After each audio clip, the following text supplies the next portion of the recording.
Pagi hari ini kita akan sama-sama mendengar makna yang disebut makna anak-anak Allah dalam Yohanes pasal 1 ayat 12. Oke, dalam Injil Yohanes pasal 1 ayat yang ke-12 selalu kita baca, selalu kita dengar ini. Tapi mari kita perhatikan baik-baik apa maksud kata sehingga kita sebagai orang percaya, orang yang menerima Yesus sebagai Tuhan dan Juru Selamat itu disebut sebagai anak-anak Allah. Oke, kita disebut sebagai anak-anak Allah. Jadi kita adalah sebagai orang-orang Kristen, sebagai orang-orang percaya, kita adalah orang-orang yang beruntung. Sangat beruntung, ya, atau beruntung. Oke. Tidak ada di tempat lain. Ya, di ajaran-ajaran yang lain kita disebut sebagai anak-anak Allah. Hanya dalam kekristenan saja. Kekristenan, Kristen sekali lagi bukan agama, dia bukan agama, tetapi kekristenan adalah bercakap tentang kita adalah pengikut Yesus, pengikut Kristus, yang mengalami kelahiran kembali, yang bertobat, mengakui bahwa Yesus Kristus satu-satunya Tuhan, dan tidak ada seorang pun yang boleh mengampuni dosa kita, tidak ada seorang pun yang dapat menyelamatkan kita dari hukuman akibat dosa. Hanya Yesus Kristus yang datang ke dalam dunia. Oke. Nah, di dalam Injil Yohanes, saya mau supaya walaupun kita ya dari beberapa golongan, tapi saya mau kita belajar betul-betul, ya. Supaya pengetahuan kita ditingkatkan, bukan hanya jadi orang Kristen yang dari dulu sampai sekarang tidak tahu, tidak mengetahui Alkitab secara dalam. Itu sebabnya sehingga kekristenan kita walaupun sudah jadi orang tua, sudah umur 50 tahun, 60 tahun, 70 tahun, tapi yang dia tahu Yesus. Itu sahaja. Dan itu sebabnya kenapa banyak orang-orang Kristen yang miskin pengetahuan firman Tuhan. Karena miskin pengetahuan firman Tuhan, maka mereka tidak dewasa secara rohani. Oke? Nah, dengar baik-baik. Injil Yohanes. Yohanes adalah seorang murid Yesus. Kita lihat dulu. Ya, Injil Yohanes Yohanes adalah seorang murid Yesus yang setia. Dan Yohanes disebut sebagai murid yang dikasihi oleh Yesus. Ya, bukan berarti murid yang lain tidak dikasihi, tapi maksudnya karena Yohanes selalu berada di bawah kaki Yesus. Ingin belajar. Wow. Jadi kita harus contohi hidup Yohanes ini. Oke. Nah, pengenalan dalam Injil Yohanes. Injil Yohanes ini adalah penulisnya adalah Rasul Yohanes. Ya, murid Yesus yang dikasihi Yesus dalam Yohanes 21 ayat 20-24 itu ayat rujukannya. Kalau kita baca dulu. Oke. Dalam khotbah mesti kita lihat latar belakang dulu. Daripada kisah cerita ini kenapa. Kan? Ya. Kalau langsung saja kita tidak tahu latar belakangnya. Selalunya kalau kita memohon pekerjaan, kita kena minta ini, status kita apa? Bujang kah? Sudah kawin kah? Orang kaya kah? Orang miskin kah? Wah, itu tiadalah kan orang kaya ke orang miskin, tapi selalu dia tanya, status kamu sudah kawin kah? Atau belum kawin kah? Laki-laki kah? Perempungit kah? Bukan, perempuan kah? Oke. Jadi Injil Yohanes ini ditulis pada tahun 85 atau sekitar 95 Masehi. Dan surat Injil ini Yohanes menulis Injil ini di Efesus, di kota Efesus. Efesus itu di Asia Kecil, sekarang disebut Turki. Oke. Maksud dan tujuan penulisan ini tulis kepada orang-orang percaya pada waktu itu.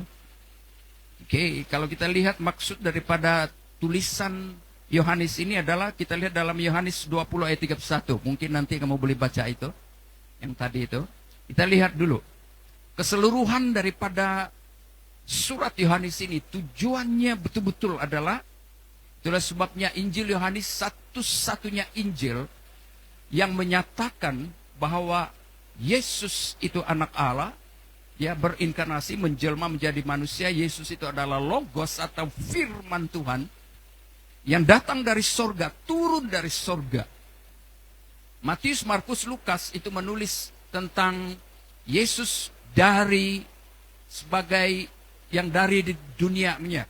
Maksudnya anak manusia yang dilahirkan daripada perawan Maria oleh Roh Kudus, dikandung oleh Roh Kudus ya. Oke. Nah, kita lihat Yohanes 20 ayat 31, dia katakan, coba kita baca bersama 1 2 3. Tetapi semua yang tercantum di sini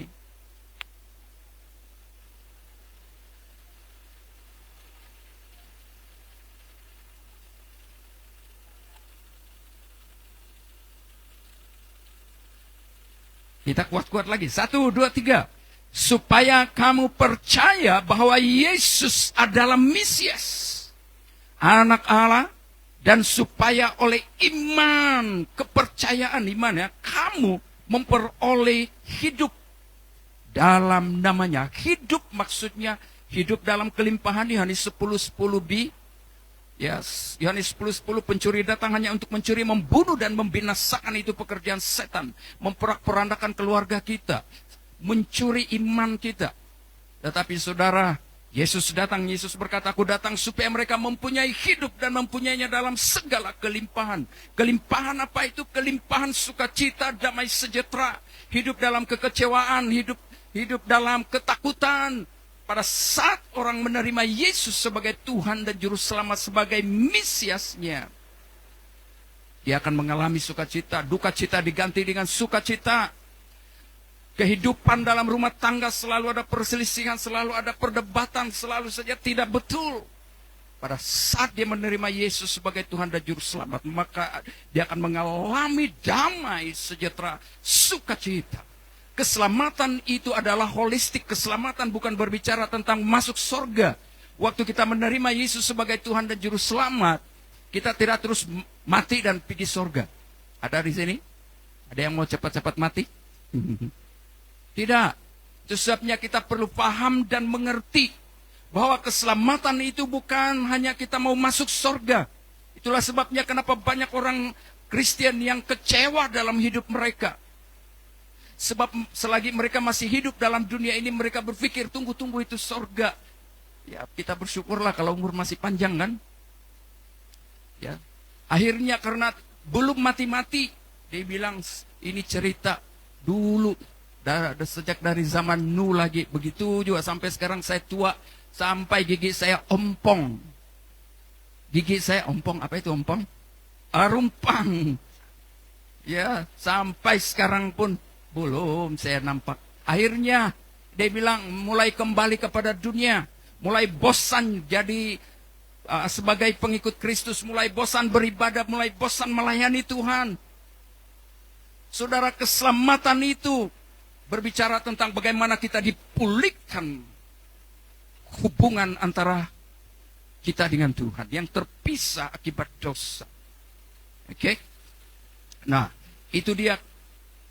Kalau kita lihat dalam Yohanes 10, pencuri datang hanya untuk mencuri, membunuh, dan membinasakan. Aku datang supaya mereka mempunyai hidup. Hidup bukan mati. Ya.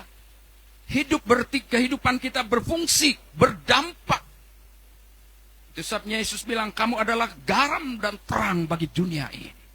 Pada saat kita menerima Yesus sebagai Tuhan dan Juru Selamat, hidup kita dipulihkan. Kita sebagai orang jahat, sebagai perompak, perampok, pemfitnah dan sebagainya, hidup kita diubah.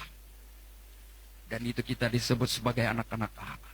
Dan dikatakan sebagai Mesias, dibilang tadi.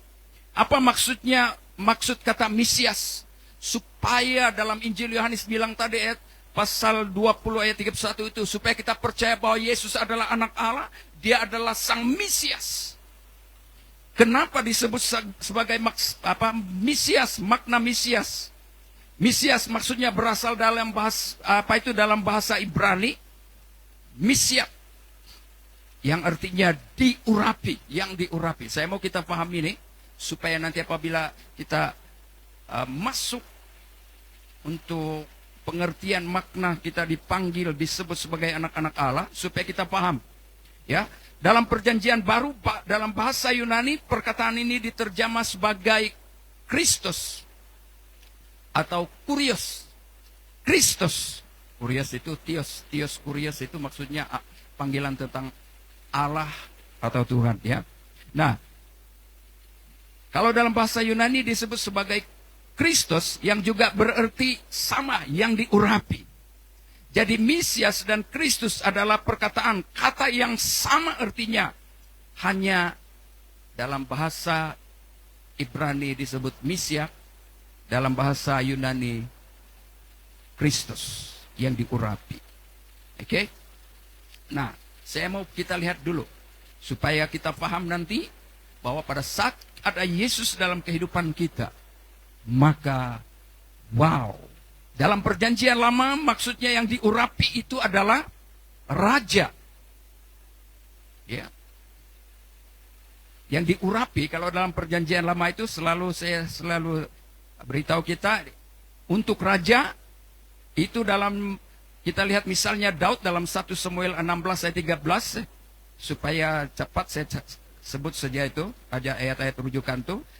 Yang diurapi dalam perjanjian lama sebagai imam, Keluaran 30 dan nabi, misalnya Nabi Elisa dalam 1 Raja 19 ayat 16. Dikatakan pengurapan melambangkan bahwa seseorang dipilih. Sekali lagi, orang yang diurapi atau pengurapan melambangkan bahwa seseorang dipilih dan diberikan kuasa oleh Allah untuk tugas khusus. Oke?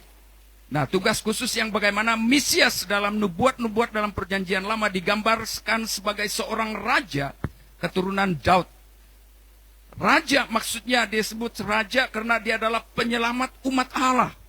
Daud memimpin askar-askarnya untuk membawa orang-orang Israel keluar daripada tawanan musuh. Nah, tawanan musuh. Hari ini orang Kristen tidak ada musuh. Musuh utama orang Kristen adalah setan iblis alias ikan bilis. Hei, silap. Oh iya, dia bilang sampai nanti jangan orang takut makan ikan bilis. Saya tambah saja itu. Itu bukan Alkitabiah, bukan dari Alkitab. Saya tambah saja ikan bilis, tapi sebab sama, hampir sama bahkan bilis. Gitu. Ya. Ya, jangan silap. Dia bilang, "Oh, ini ajaran sesat ini ikan bilis." Bukan, saya tambah saja. Oke. Nah, lihat ya, penyelamat umat Allah. Yesus Kristus datang sebagai raja yang diurapi untuk menyelamatkan umatnya dari perhambaan dosa. Kita diperhambakan, dijadikan kuli oleh dosa. Itu sebabnya kenapa saudara banyak orang yang susah keluar daripada kehidupan yang jahat. Dari seorang pencuri, dari seorang pembunuh, dari seorang apalagi pemfitnah dan sebagainya. Dia bertobat tidak lama kembali lagi kepada hal-hal yang jahat itu. Kenapa? Sebab dosa selalu memperhambakan manusia. Melalui hawa nafsu. Betul? Keinginan, kehendak kita. Itu dalam Mazmur pasal 2 dan Yesaya pasal 53. Apa maksudnya raja? Raja akan memerintah dengan adil, dengan keadilan dan membawa damai. Perdamaian dan damai. Kita lihat dalam Mesias, dalam perjanjian baru digenapi dalam Yesus. Ya, ketiga gelar itu, imam, raja, nabi, itu ada di dalam diri Yesus dan digenapi di dalam diri Yesus waktu dalam perjanjian baru. Ya, orang Yahudi abad pertama menanti-nantikan Mesias. Ya, mereka berpikir bahwa Mesias itu adalah sebagai raja yang memimpin, yang macam maksudnya politik atau seorang militer seperti Daud, raja yang memimpin dengan bawa senjata, angkat senjata. Bukan. Oke? Itu pengertian orang-orang Yahudi. Itulah sebabnya sampai hari ini sebahagian di antara orang-orang Yahudi tidak percaya Yesus itu adalah Mesias. Sehingga mereka ada sebahagian di antara mereka sehingga masih lagi berdoa di tembok ratapan itu menantikan sang Mesias itu. Yang sebenarnya Mesias itu sudah datang lebih 2000 tahun yang lalu di dalam Yesus. Oke? Abad pertama menanti yang akan membebaskan mereka dari penjajahan Romawi pada waktu itu. Tetapi Yesus datang bukan sebagai penakluk politik, melainkan sebagai juru selamat rohani yang memberitakan sebagai juru selamat rohani yang menderita, bukan memberita, yang menderita, mati dan bangkit untuk saudara dan saya. Masih panjang lagi, tapi saya akan masuk kenapa kita disebut sebagai anak-anak Allah. Makna anak-anak Allah dalam Yohanes 1:12 adalah sebagai status. Boleh kita katakan bersama status. 1, 2, 3. Status atau kedudukan, posisi di hadapan Allah. Ya, status baru melalui iman kepada Yesus Kristus. Di mana status kita sebelum kita percaya Yesus. Dalam Yohanes pasal 8 itu, anak-anak iblis dia bilang. Iblis itu adalah pendusta dan bapa segala pendusta. Barang siapa tidak bertobat, tidak percaya Yesus, maka dia adalah anak-anak iblis. Nah, sebelum kita bertobat, sebelum kita menerima Yesus sebagai Tuhan dan Juru Selamat, dalam Injil Yohanes berkata hanya ada 2. Kita anak-anak Allah atau kita anak iblis. Nah, sebelum kita bertobat, sebelum kita menyerahkan hidup kita kepada Tuhan, kita adalah, status kita adalah anak-anak iblis. Iblis adalah bapak pendusta, bapak segala pendusta. Iblis, kenapa disebut sebagai bapak pendusta? Iblis perbuatannya licik, kelihatan baik, tetapi belum pasti kebaikan itu. Sebaliknya, kejahatan selalu bersembunyi di sebalik kebaikan. Itu sebabnya kenapa disebut bapak pendusta. Sebab di dalam dia tidak ada kebenaran. Dia boleh jadi baik, kelihatan baik, tetapi di dalam dia tidak ada kebenaran. Itulah sebabnya Yesus berkata, akulah jalan, kebenaran, dan hidup. Yohanes 14 ayat 6 itu. Oke? Nah, berarti panggilan anak-anak Allah dalam Yohanes 1 ayat 12 itu maksudnya status baru kita. Status baru. Pada saat seseorang itu menerima, percaya dan menerima 2. Percaya dan menerima Yesus sebagai Tuhan dan Juru Selamat. Maka status kita berubah daripada anak-anak pendusta, daripada anak-anak kebenaran. Haleluya. Itulah sebabnya saya katakan tadi bahwa di luar kekristenan tidak ada seorang pun yang disebut, yang menyebut. Tokoh-tokoh agama yang lain tidak ada ya yang berani berkata orang yang percaya menerimanya diberinya otoritas hak sebagai anak-anak Allah. Jadi saudara yang sudah bertobat, saudara kita semua yang bertobat hari ini, pegang baik-baik karena Anda dan saya adalah orang-orang yang beruntung sebab disebut sebagai anak-anak Allah. Seterusnya nanti kita lihat ini. Ayat ini menegaskan bahwa status, maksudnya kedudukan, posisi sebagai anak-anak Allah bukan sesuatu yang secara otomatis, ya, secara instan dimiliki oleh semua orang, melainkan diberikan kepada mereka yang menerima Yesus dan percaya kepadanya. Coba tanya dalam diri kita hari ini, tanya diri kita masing-masing, betulkah kita percaya Yesus sebagai Tuhan dan Juru Selamat? Sekalipun, mari biarlah ayat ini mengevaluasi kita, memberi kita mengevaluasi, melihat kembali, menguji kembali, benarkah saya sudah betul-betul percaya Yesus? Kalau bilang percaya Yesus, apa buktinya selama ini? Ini bukan marah-marah ya, bukan marah-marah. Oke? Tapi tiba-tiba kuat ini suara ini hari. Oke. Kita seterusnya. Arti dalam konteks Alkitab atau dalam kekristenan, ya, dalam konteks iman Kristen, status seringkali merujuk pada posisi rohani seseorang di hadapan Allah. Posisi kita secara rohani di hadapan Allah. Dulu kita orang-orang yang ditolak, kita dulu adalah musuhnya Tuhan karena dosa.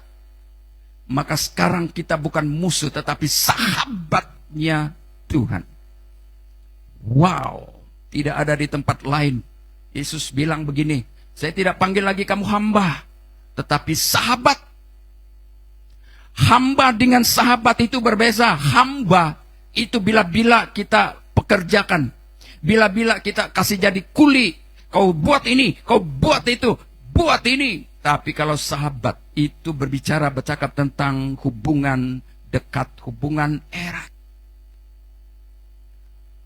Haleluya. Dan bukan hanya sahabat, tapi kita adalah anak-anak Allah. Ya, status berarti posisi rohani seseorang di hadapan Allah. Yang seterusnya, identity. Ya, di mana kita menerima, di mana identity kita berubah. Maksudnya apa? Maksudnya kata identity. Maksudnya ciri-ciri. Ciri-ciri hidup kita bukan lagi ciri-ciri hidup seperti bapak pendusta, setan itu. Yang hidup dalam penipuan dusta. Ya, apa ciri-ciri kita? Ciri-ciri Anda dan saya hari ini adalah anak-anak Allah. Yang akan menggambarkan, yang akan memperlihatkan gaya hidup, karakter melalui perkataan, ya. Melalui apa lagi? Persahabatan antara sesama, apalagi sesama seiman. Apa itu identity? Selain daripada ciri-ciri, sifat kita. Kalau sifat kita dulu, ya itikah kita. Apa? Tahulah itu, pada saat kita percaya dan menerima Yesus sebagai Tuhan dan Juru Selamat kita, identiti kita, ciri-ciri kita, sifat kita yang ganas dulu, sekarang berubah. Dulu seperti harimau, sekarang bukan lagi seperti harimau. Pendeta mendiang, Pendeta Yusuf Roni bilang, jangan kita jadikan keluarga kita dalam keluarga seperti keluarga binatang, kebun binatang, dibilang. Pernah dengar tuh itu khotbah dia itu? Dia bilang waktu dia masuk satu tempat, satu keluarga itu, wow! Dia bilang, apa ini kebun binatang kah? Tapi saya percaya di sini tidak ada keluarga seperti kebun binatang, betul? Apabila identiti kita diubah pada saat kita percaya dan menerima Yesus sebagai Tuhan dan Juru Selamat, maka dalam Yohanes 10:10 katakan 10b, kita memiliki hidup dan memilikinya dalam segala kelimpahan. Atau keadaan yang menunjukkan identiti itu, supaya seseorang atau sesuatu itu secara khusus, ya, hidup baru yang diberikan oleh anugerah Allah. Perubahan dari manusia lama, itu maksudnya sebutan anak-anak Allah, yaitu perubahan dari manusia lama menjadi manusia baru dalam Kristus. Kita lihat dalam Roma pasal 6 ayat 6 berkata, karena kita tahu, Roma 6 ayat 6, karena kita tahu bahwa manusia lama kita telah turut disalibkan. Manusia lama, hidup kita yang kotor, hidup kita yang najis, pikiran kita yang kotor, pikiran yang selalu negatif, disalibkan maksudnya dimatikan. Karakter-karakter seperti itu dimatikan. Itu maksudnya disalib. Salib adalah tempat kematian, tempat penderitaan. Itulah sebab Yesus berkata, pikullah salibku, barang siapa tidak memikul salibnya, ia tidak layak bagiku. Boleh kita berikan tepukan tangan untuk Yesus Tuhan kita. Haleluya. Saya kuat-kuat supaya tidak ada yang tidur.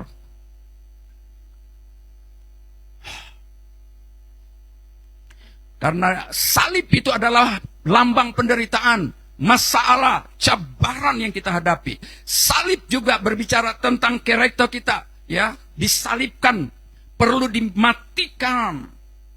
Dulu pendusta, matikan sifat pendusta itu. Dulu pencuri, matikan sifat pencuri itu. Kalau tidak, saudara, dari kenaikan sampai keturunan, hidup kita tidak akan aman. Selagi kita menyimpan dendam kebencian dalam hati kita, kalau kita tidak matikan, kalau kita tidak salibkan itu, saudara, percayalah, setiap hari, sama ada waktu siang, waktu malam, hidup Anda dan saya tidak akan ada kedamaian. Tidak ada ketenangan. Dan itu menjadi satu penyakit yang akan menghancurkan hidup kita. Keluarga kita, menghancurkan career kita, pekerjaan kita, hubungan antara dalam keluarga, dan hubungan antara sesama. Ya. Itu ya. Nah, saya baca dalam Roma pasal 6 tadi itu. Karena kita tahu bahwa manusia lama kita telah turut disalibkan, supaya tubuh dosa kita hilang kuasanya. Hilang dia punya bisa.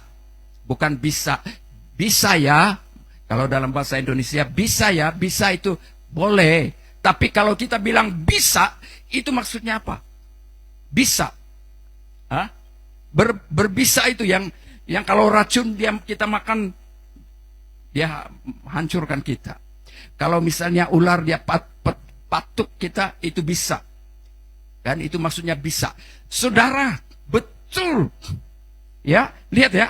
Tubuh dosa.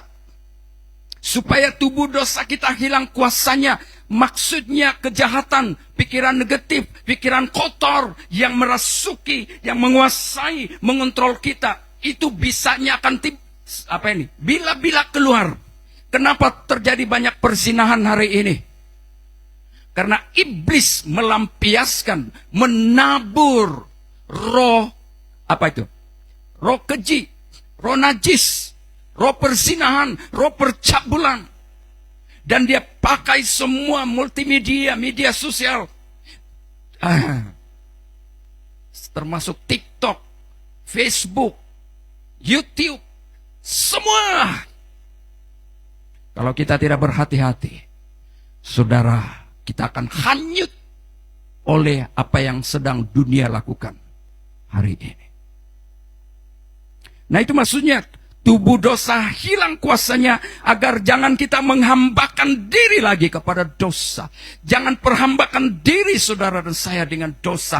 Karena pada saat kita menerima Yesus sebagai Tuhan dan Juru Selamat, kita disebut sebagai anak-anak Allah. Identiti kita diubah. Status kita sudah berubah. Betapa beruntungnya kita. Oke. Apabila saudara dan saya lihat di sini dampak untungnya kita pada saat kita menerima Yesus sebagai Tuhan dan Juru Selamat dan disebut sebagai anak-anak Allah. Seorang percaya, saudara dan saya mungkin boleh jatuh. Sedang jatuh dalam dosa oleh keadaan-keadaan dunia ini. Tetapi status kita sebagai anak Allah tetap. Asal jangan kita kembali kepada dosa. Tetapi hidup dalam setiap hari dalam pertobatan. Boleh kita katakan bersama, hidup dalam pertobatan. 1, 2, 3. Hidup dalam pertobatan.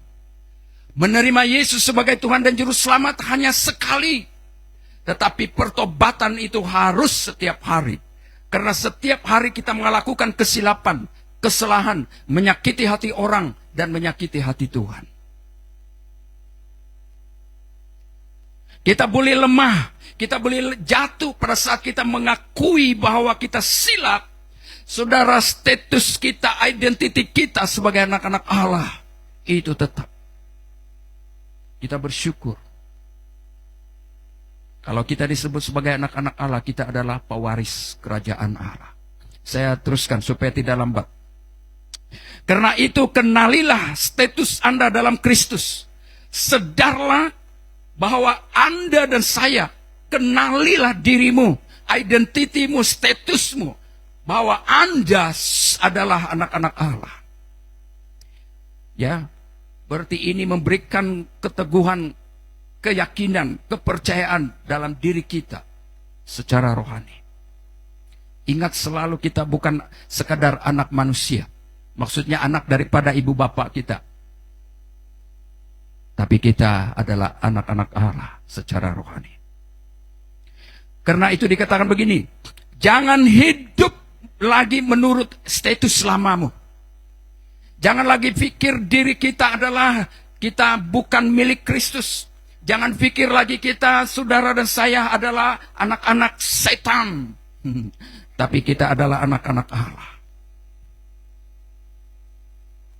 Oke? Selama ini apa yang kita pikir tentang diri kita? Apakah kita masih berpikir bahwa status kita itu status lama? Itu sebabnya tidak ada perubahan dalam kehidupan rohani kita. Mari mulai pagi hari ini, tujuan daripada mengapa kita mau belajar bersama perkataan atau sebutan anak-anak Allah.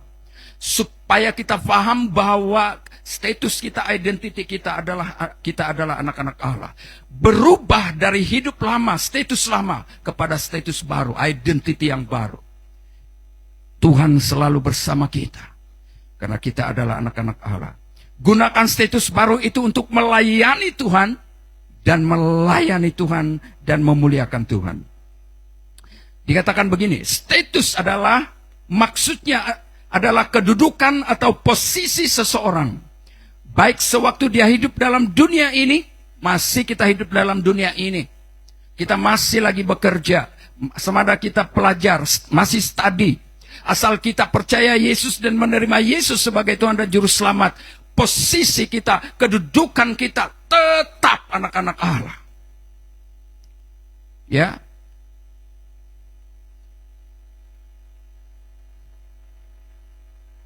Seterusnya, saya pergi kepada istilah anak-anak Allah. Istilah, perkataan anak-anak Allah.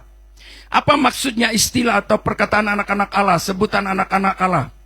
Maksudnya di sini menunjukkan pada hubungan secara rohani. Boleh kita katakan bersama, hubungan secara rohani. 1, 2, 3.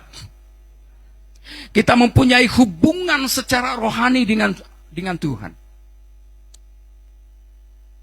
Yang terjadi ketika seseorang itu menerima Yesus sebagai Tuhan dan Juru Selamat. Kita akan pergi seterusnya.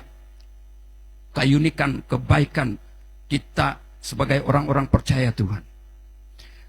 Yang kedua, perkataan diberi kuasa. Boleh kita katakan bersama, diberi kuasa. 1, 2, 3. Diberi kuasa. Ada sana kan, setiap orang yang menerimanya diberinya kuasa supaya menjadi anak-anak Allah. Apa maksudnya kuasa? Dalam bahasa Yunani dikatakan exousia. Wow, luar biasa. Artinya otoritas. Boleh kita katakan bersama, otoritas. 1, 2, 3. Belum kuat. 1, 2, 3. Otoritas. 1, 2, 3. Otoritas maksudnya kuasa atau hak memerintah. Kuasa atau hak memerintah. Hak memerintah, kuasa atau hak memerintah itu dipegang oleh seorang raja. Saudara dan saya ada nyanyian. Coba.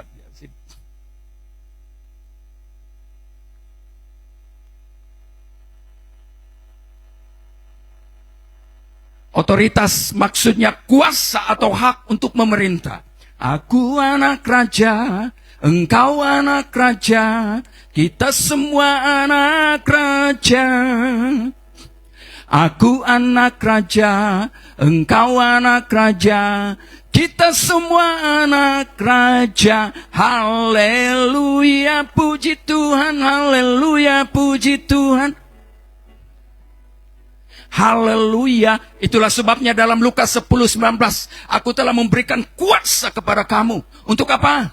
Untuk menginjak ular dan kalajengking. Ular dan kalajengking itu bicara tentang setan. Ular dan kalajengking supaya, apa dia bilang? Lihat ya, kita baca. Sesungguhnya aku telah memberikan kuasa kepada kamu untuk menginjak ular dan kalajengking, dan kuasa untuk menahan kekuatan musuh, sehingga tidak ada yang membahayakan saudara dan saya. Itulah sebabnya kalau ada gangguan-gangguan setan, ada orang-orang yang mungkin diganggu setan, kita bilang dalam nama Yesus, saya perintah kau keluar. Itu adalah perintah raja. Perintah seorang raja.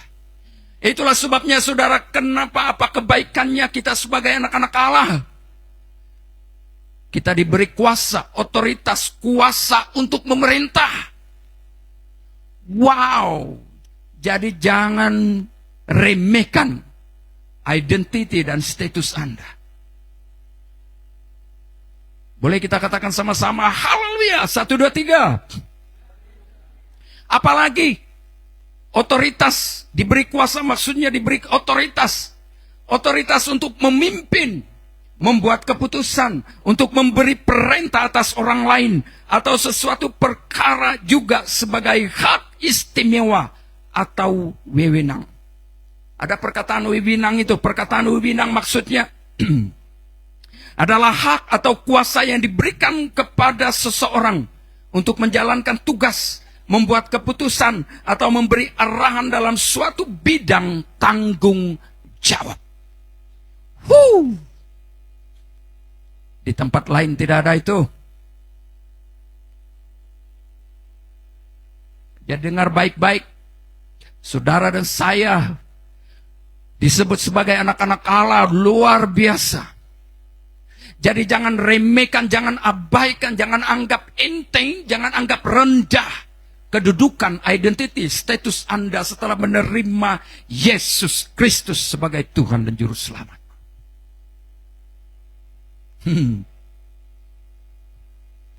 Dikatakan ini juga menandakan bahwa orang percaya memiliki hak istimewa. Boleh kita katakan bersama, memiliki hak istimewa. 1, 2, 3. Apa hak istimewa itu? Termasuk akses. Maksudnya akses itu jalan masuk, ya, atau kemampuan, kebolehan atau hak untuk masuk, mendekati, menggunakan atau memperoleh sesuatu kepada Bapa di sorga. Akses sebagai mewarisi warisan rohani, dan kita menerima bimbingan dari Roh Kudus. Kalau selama ini kita hanya mendengar, ya, dalam Yohanes 1:12, setiap orang yang percaya dan menerimanya diberinya kuasa supaya menjadi anak-anak Allah, itu sahaja yang kita paham. Tapi hari ini kita mendengar maksud dan arti dari kata-kata itu.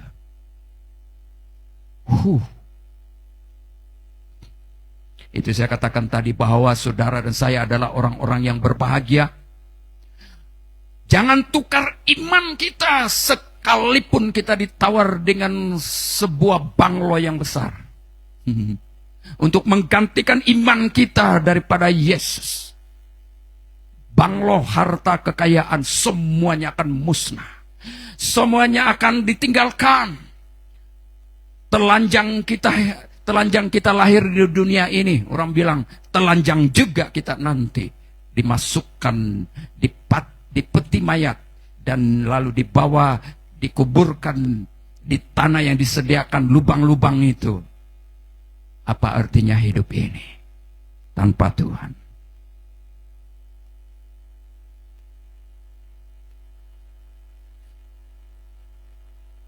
Apa pengertian, apa artinya kata orang percaya? Ya, kata orang percaya maksudnya memiliki hak istimewa secara rohani. Hak istimewa rohani adalah segala berkat, hak istimewa rohani bagi orang-orang percaya. Ya, adalah memiliki segala berkat. Berkat apa? Kedudukan dan akses khusus yang diberikan Allah kepada orang percaya, kepada Yesus Kristus sebagai anak-anaknya. Orang percaya tidak hanya diselamatkan dari dosa, tetapi juga diangkat menjadi anak Allah, diadopsi, dan sebagai anak mereka menerima berbagai hak istimewa rohani yang tidak dimiliki oleh dunia ini. Akses maksudnya jalan masuk, mendekati langsung kepada Tuhan. Kita lihat dalam Ibrani 4:16 berkata, sebab itu marilah kita dengan penuh keberanian. Ibrani 4:16 ayat rujukan. Sekejap lagi ya. Sebab itu marilah kita dengan penuh keberanian menghampiri takhta kasih karunia. Maksudnya dalam perjanjian lama hanya imam besar yang boleh masuk ke ruang maha kudus. Ya, kalau dulu ada bahagian luar, ya kudus, tempat kudus dan tempat maha kudus. Yang maha kudus itu hanya imam saja yang boleh datang dan berbicara, berdoa kepada Allah. Tetapi sekarang bukan lagi hanya imam besar. Tapi saudara dan saya, melalui Yesus kita memiliki akses. Sekarang setiap orang percaya boleh datang langsung kepada Allah. Karena Yesus telah membuka jalan melalui salib. Ibrani 10 ayat 19. Coba kita lihat di sana.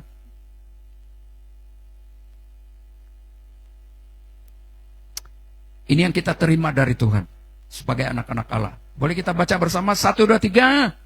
Jadi saudara-saudara, oleh darah Yesus kita sekarang penuh keberanian dapat masuk ke dalam tempat kudus. Ayat 20. 1, 2, 3. Karena ia telah membuka jalan yang baru dan yang hidup bagi kita melalui tabir.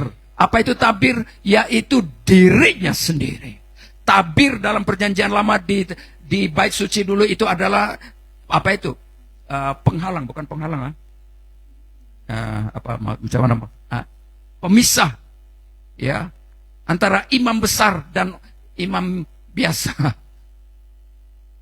Oke, atau orang-orang biasa, orang biasa sana luar, di halaman luar. Tetapi sekarang oleh dirinya, ayat 21. Dan kita mempunyai seorang imam besar sebagai kepala rumah Allah. Ayat 22. Karena itu marilah kita menghadap Allah dengan hati yang tulus, ikhlas, dan keyakinan iman yang teguh, oleh karena hati kita telah dibersihkan dari hati nurani yang jahat, dan tubuh kita telah dibasuh dengan air yang murni. Air yang murni. Air yang murni itu bercakap tentang apa? Firman Tuhan. Ada orang berkata air murni itu bercakap tentang baptisan. Baptisan melambangkan kita sudah bertobat, mati bersama Kristus. Kita dibaptis sebagai tanda kita sudah bertobat. Itu warisan kita. Sebagai orang percaya, yang kedua menerima warisan rohani. Apa warisan rohani kita? Coba kita lihat, saya sekejap lagi ya. Roma 8, 16, 17. Roma 8 ayat 16-17. Kita menerima warisan rohani. Apa itu warisan rohani yang kita dapat sebagai anak-anak Allah? Mari kita baca bersama 1, 2, 3. Roh itu bersaksi bersama-sama dengan roh kita bahwa kita adalah anak-anak Allah. Dan jika kita adalah anak, maka kita juga adalah ahli waris. Maksudnya orang percaya disebut ahli waris Allah dalam pewaris bersama dengan Kristus. Warisan apa itu? Warisan rohani termasuk apa? Yang pertama, hidup kekal. Yang kedua, sebagai mewarisi kerajaan Allah. Ketiga, berkat-berkat rohani di surga. Ada banyak lagi kebaikan, keuntungan kalau kita disebut sebagai anak-anak Allah. Jadi kalau saya baca habis nota saya ini mau 2 jam nih. Tapi saya mau kembali, saya mau simpulkan. Yohanes 1 ayat yang ke-12. Itu adalah ayat yang sangat penting saudara dan saya ketahui. Dan sangat besar dan sangat berharga. Bahwa kita disebut sebagai anak-anak Allah. Artinya kita bukan lagi anak-anak setan. Bahasa Indonesia kita bukan lagi anak-anak gampang. Apa itu anak gampang tuh? Anak-anak singkong. Anak singkong. Singkong itu apa itu? Daun ubi. Ya, ubi kayu. Kita anak singkong kan, anak ubi kayu kah? Betapa rendahnya itu anak singkong kan? Tapi kita bukan anak singkong. Singkong itu sedap bah dimakan itu. Dia punya daun pun boleh, isi dia pun boleh. Tapi karena anak singkong, tidak tahu, pasti ada cerita itu kan. Macam juga, tiada keretaku bawa kau jalan-jalan. Apa sudah lagi tuh? Rumah pun tiada. Apa lagi? Kenapa saya cakap macam ini? Janganlah selalu pikir miliki minda miskin. Jangan. Saudara dan saya sudah diubah dari kemiskinan. Diubah menjadi anak-anak raja. Ada otoritas, ada authority, ada kuasa untuk memerintah. Ada hak kita mewarisi warisan, hal-hal rohani, warisan surga. Haleluya. Mari kita semua bangkit berdiri. Anda dan saya bukan lagi hidup dalam identity atau status yang lama. Kedudukan yang lama. Saudara, kalau kita sudah bertobat menerima Yesus sebagai Tuhan dan Juru Selamat secara pribadi dalam hidup kita, itu berarti sudah digenapi firman Tuhan dalam hidup kita dalam Yohanes 1 ayat 12. Kita semua disebut sebagai anak-anak Allah. Kita diadopsi, kita diangkat menjadi anak-anak Allah melalui iman percaya kita kepada Yesus Kristus. Melalui iman kita kepada Yesus sebagai akses untuk masuk sebagai ahli waris kerajaan Allah. Terima kasih Tuhan. Kami tolak pikiran-pikiran yang selama ini kami orang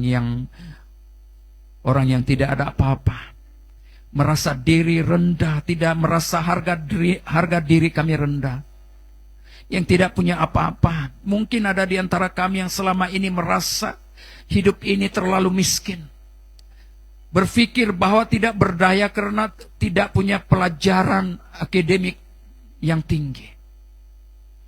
Tapi hari ini firman-Mu mengajar kami, pada saat kami percaya dan menerima Yesus sebagai Tuhan dan Juru Selamat, maka dengan iman kami kepada Yesus, itu membawa kami masuk sebagai ahli waris kerajaan Allah. Dan kami disebut sebagai anak-anak Allah. Terima kasih Tuhan, terima kasih. Terima kasih Yesus. Mari biarlah kita bangkitkan, bangunkan iman kita, bahwa kedudukan Anda dan saya tidak lagi seperti dulu. Tetapi kedudukan kita, posisi kita, status identity kita, identity yang baru.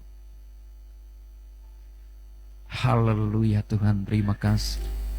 Lebih baik satu hari di pelataran-Mu Tuhan, daripada 1000 hari di tempat-tempat lain, di tempat-tempat yang tidak menguntungkan iman kami, menguntungkan kehidupan rohani kami. Kami bersyukur pagi hari ini kami dapat beribadah kepada Tuhan. Kami bersyukur hari ini kami dapat mendengar kebenaran firman-Mu, bahwa identiti kami bukan lagi berada dalam dunia ini, bukan lagi milik dunia ini, tapi identiti kami adalah anak-anak Allah.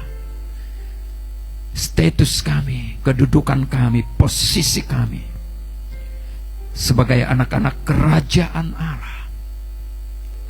Terima kasih Tuhan, pada saat kami sesuai dengan firman-Mu, pada saat kami disebut sebagai anak-anak Allah, sehingga kami layak memanggil Engkau sebagai Bapa, sehingga kami katakan ya Bapa, ya Abah.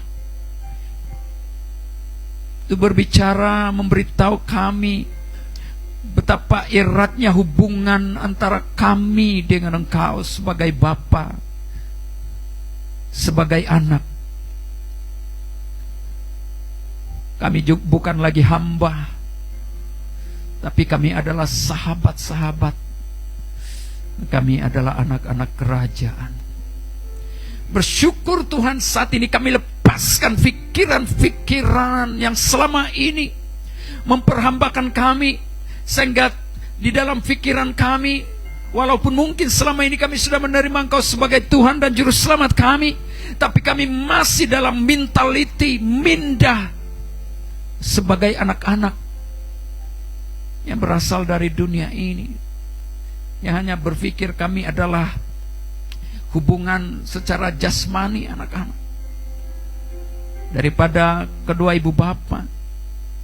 Tapi sekarang selain daripada kami memiliki identitas status sebagai anak-anak bagi kedua ibu bapa kami, bagi dunia ini, tapi kami adalah anak-anak Allah.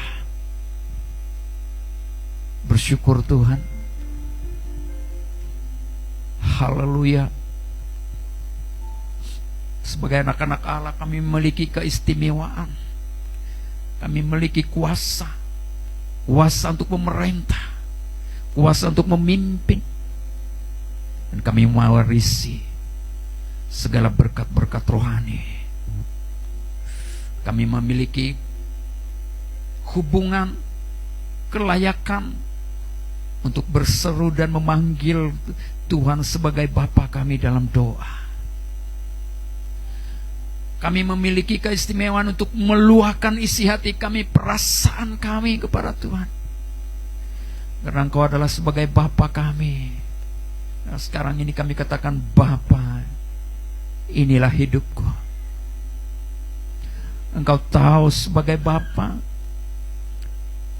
apa yang menjadi keperluan, apa yang menjadi masalah, persoalan-persoalan dalam hidup ini. Kami mulai sadar bahwa kami sebagai anak-anak, tentu saja sebagai seorang bapa, pasti merangkul kami, memeluk anaknya pada saat anaknya dalam mengalami masalah, pada saat anaknya menangis, pada saat anaknya memiliki, dihimpit oleh beban-beban, pada saat dia datang kepada bapanya, meluahkan semua itu. Tentu saja sebagai seorang bapa, merangkul, memeluknya, dan berkata, nak, Bapa tetap senantiasa bersamamu. Haleluya. Terima kasih Tuhan. Terima kasih. Kami bebaskan mentaliti kami selama ini yang merasa tidak layak selalu. Tapi kami adalah milik Tuhan. Haleluya. Yang sakit, pegang di tempat yang sakit. Mari kita berdoa, kita mohon belas kasihan Tuhan, anugerah Tuhan. Kami lepaskan roh kesembuhan Tuhan, biar mengalir dalam setiap tubuh kami yang sakit, dari ujung kepala sampai ujung kaki. Apapun penyakit-penyakit disebabkan oleh migrain, tekanan darah tinggi, penyakit jantung, sakit bagian paru-paru, bagian pinggang, semua. Kami percaya Tuhan yang menciptakan kami, Tuhan yang membentukkan kami dari rahim ibu kami. Seperti mana Raja Daud katakan, Engkau yang menenun kami di dalam rahim ibu kami. Dan kami sangat percaya bahwa Tuhan tahu memulihkan setiap bahagian-bahagian, organ-organ dalam tubuh kami yang memerlukan kesembuhan, memerlukan penyembuhan, pemulihan. Saat ini dalam nama Yesus Kristus kami katakan dengan iman, kami menerima kesembuhan, baik kesembuhan secara batin maupun kesembuhan secara tubuh jasmani. Dalam nama Yesus Kristus. Kami sudah belajar firman Tuhan, bahwa kami adalah anak-anak Allah, mempunyai akses, jalan masuk melalui doa, permohonan kepada Tuhan. Terpuji namamu. Segala kemuliaan, segala pujian, hormat, syukur bagimu.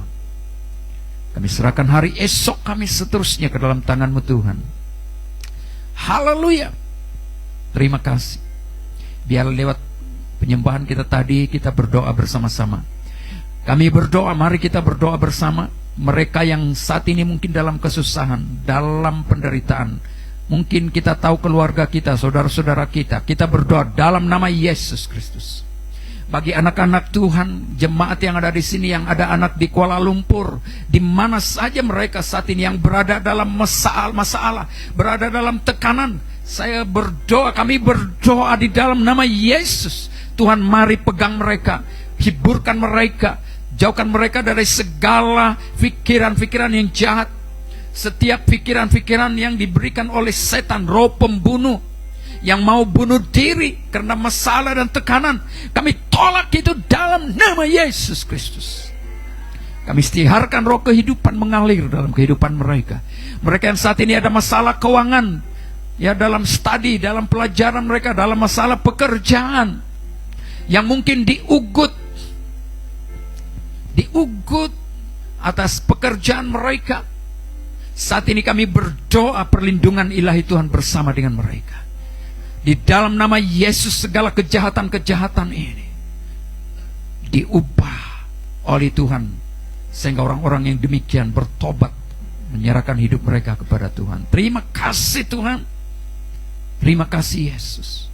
Mereka yang bergumul karena masalah keluarga, masalah suami, masalah istri, masalah anak-anak, masalah ibu bapa, saat ini kami berdoa dalam nama Yesus Kristus. Tuhan, mari Engkau pulihkan hubungan keluarga mereka. Masalah keuangan, Tuhan mari. Masalah makan dan minum, Tuhan mari tolong. Dimanapun mereka berada saat ini, yang saat ini mungkin mulai putus asa dalam kehidupan mereka, mari berikan mereka penghiburan Roh Kudus. Mereka yang sudah bertobat menyerahkan hidup mereka kepada Tuhan, mari Tuhan tolong mereka. Bahkan mereka yang belum bertobat, jamah mereka, biarlah juga mereka mengalami dan menerima kasih karunia anugerah Tuhan. Terima kasih Tuhan, terima kasih. Sebelum seterusnya, saya dengar kita berdoa khusus untuk perjalanan Mama Brother Wilson. Mereka yang berangkat hari ini, kami berdoa Tuhan Engkau melindungi, menyertai perjalanan mereka. Keinderaan, pesawat apapun Tuhan, biarlah Tuhan Engkau bersama dengan mereka. Jauhkan dari segala malapetaka bencana. Tibakan di tempat, dan setiap urusan-urusan yang mereka urus, Tuhan Engkau campur tangan, sehingga semua selesai. Mereka pergi dengan selamat, kembali di sini dengan selamat. Terima kasih Tuhan. Terpuji namamu. Segala kemuliaan, segala pujian hanya dalam nama Yesus Kristus kami berdoa dan bersyukur. Mari kita katakan sama-sama, amin, amin, amin. Silakan duduk semua. Haleluya. Terima kasih mereka yang sudah berdiri, dan terima kasih mereka yang sudah duduk dari tadi. Tuhan memberkati. Oke.